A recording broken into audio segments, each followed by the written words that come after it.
Okay, so here's my second video for using the lovely Instant Pot.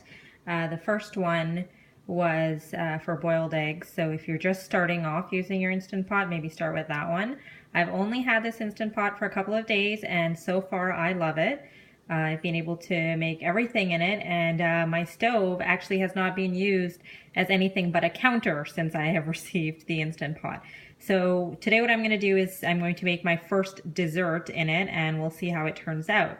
So for my first dessert, I decided to try creme brulee. My husband and I both love creme brulee, but it is usually quite difficult to make, and we have a hard time. I just don't have that kind of time to make it in the oven. So the ingredients that you need are egg yolks, sugar, water, vanilla or vanilla beans of your choice, and heavy whipping cream. So I've got my 4 egg yolks in here. I separated them from the whites, which I will use later, hopefully for another recipe. It's easy to separate the yolks if you have fresh eggs. The older your eggs are, the easier the yolks break, and you have a hard time separating them. So what we're going to do is we're going to mix the 4 egg yolks with 1 pint, which is 475 ml of heavy whipping cream. We're also going to throw in our vanilla. Most of the time I use vanilla beans because I can't find the type of vanilla that I need, but right now I have some left, so I can use the liquid vanilla. And here we have our, so that was 1 teaspoon of vanilla and 1/4 cup of granulated regular sugar. And we're just going to mix that up.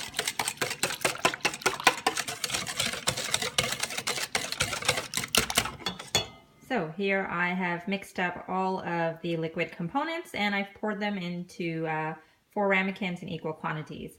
The next step that I'm going to do is I'm going to take my Instant Pot and put the Treve in it. This is the one that came with the Instant Pot. I might get a new one later, but this one works for now. And I am going to put 1 to 2 cups of water in the bottom. I think I'm going to put 1.5. because I don't want it to take too long to get to pressure.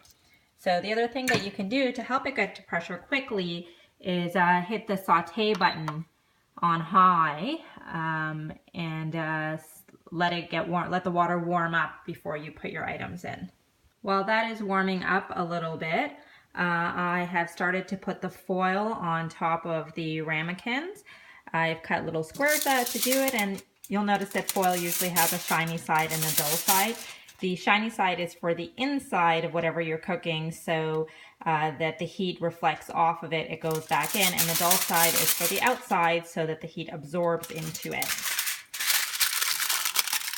So just loosely covering around the side. It's kind of hard to do with one hand. Okay, and then the next step is to place them into the Instant Pot on top of the Treve.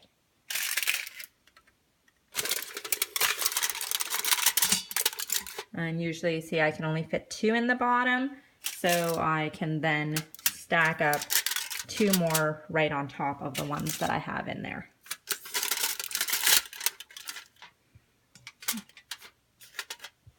There you go. Was able to fit 4 ramekins in, and now I'll be able to put the lid on.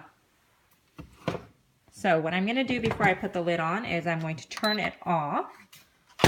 I'm going to just place the lid on top, I haven't closed it yet, and move the knob over to sealing, and then put the lid on properly, close it, and I'm going to put it on pressure, manual. You see it's on high. If you want to adjust it, you can push the adjust button, but I want it on high, and I want it in there for 10 minutes.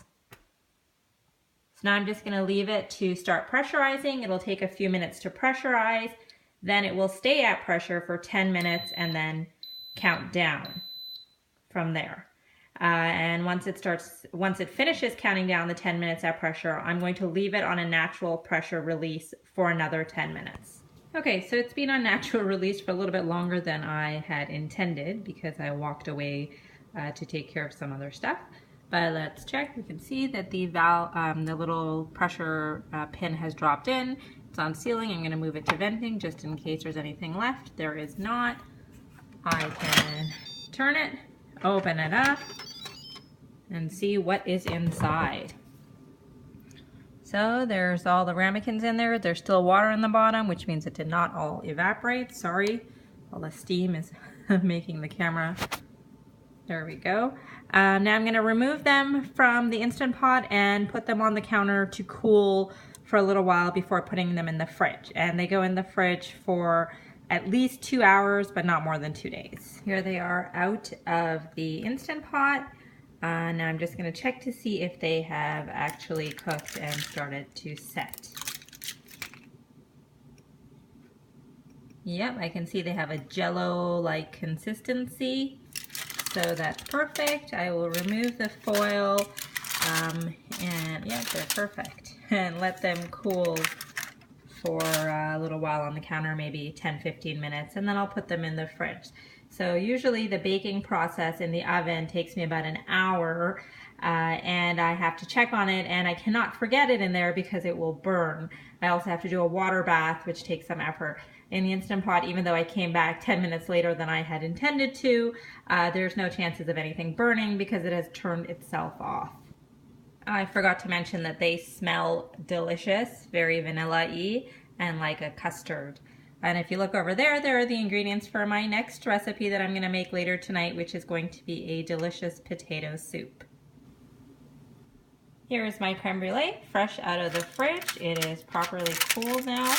I had put the foil back on before I put it in the fridge. And the last step is to do the crispy coating on top. So you're going to add some granulated sugar. It's actually better if you use the super fine kind. I don't have that right now, and I don't feel like using a mortar and pestle to make it smaller. But maybe do like a little even coat all over the top. Spread it out. And that is what you're going to caramelize with your torch. Okay, so see if I can get the torch on with one hand.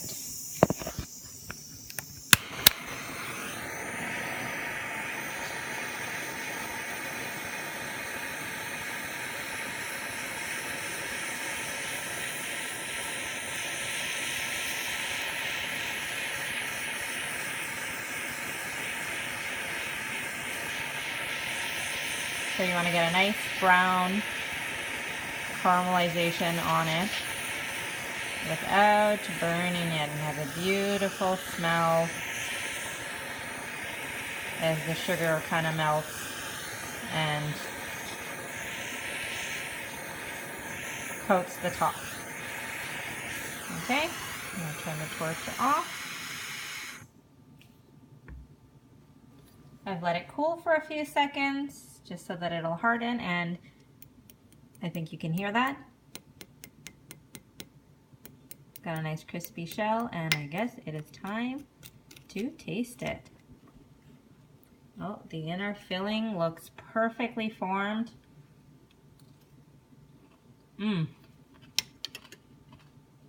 It's delicious. So if you haven't tried this out, this is the next recipe.